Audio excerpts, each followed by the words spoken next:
So, ito na po yung result ko for the trade ng Monday. As nakikita nyo po, medyo may kaibahan lang po talaga sa laki ng pips compared last Friday or last week. No? May nakita natin na bakit dito sa 3.2, 2.1, 1.6, 1.9, 1.8, 3.9 pips lang ang inyong na profit. But if i-total naman po natin yan, medyo malaki-laki na rin, no? As you could see po, on July 29th, no? Ang current standing balance ko is $483. Tapos, ngayong araw na to, I only traded ilan to? 1, 2, 3, 4, 5, 6. Sa araw na to, I only trade 6 times.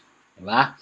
So, sa 6 times na yon, lahat ng trade ko po ay panalo. Now, if i-total naman po natin, that is around $20. Tama ba?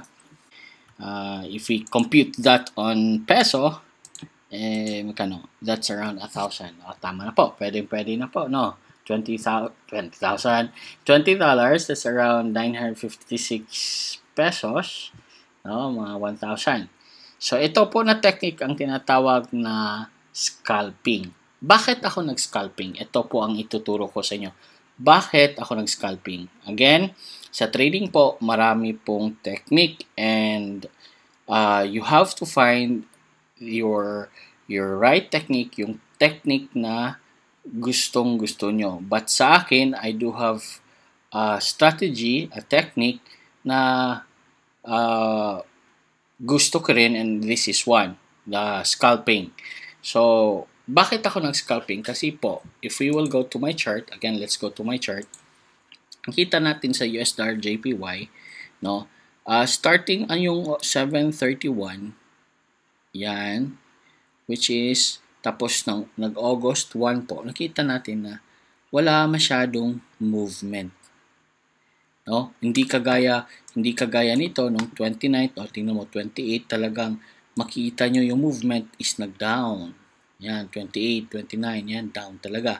Pero pagdating dito sa 31 to August 1, wala masyadong movement in na 1-hour chart.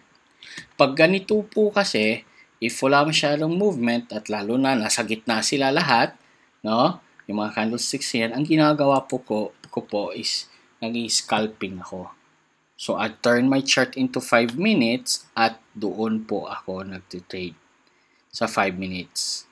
No? Dito sa 5 minutes, makikita nyo medyo meron ng talagang up and down. Kasi nga po, 5 minutes naman po ito. So, since scalping ang ginagawa ko, I follow a strict rule.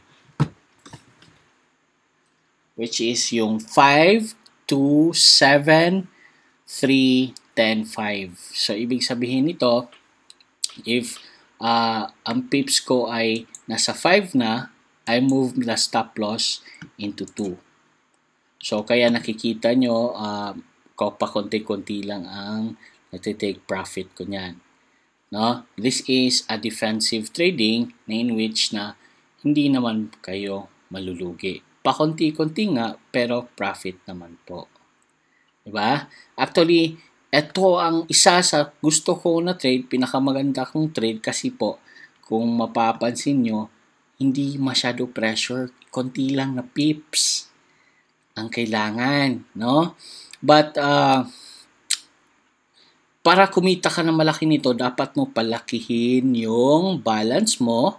Like sa akin dito, tingnan mo, I traded 0.2 lot, 0.1 lot, 0.2 lot, pero the last 2 lots, at last 2 trades, I traded 0.3, meaning I traded $3 per pip na. Nag-umpisa ako sa $2, ngayon nag-$3. Imagine kung $10 per pip yan.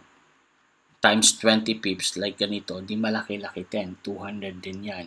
So, ganun lang po. The secret key here is trading is not a sprint, it's a marathon. Maraming salamat po. Huling Saril, signing out. Bukas ulit.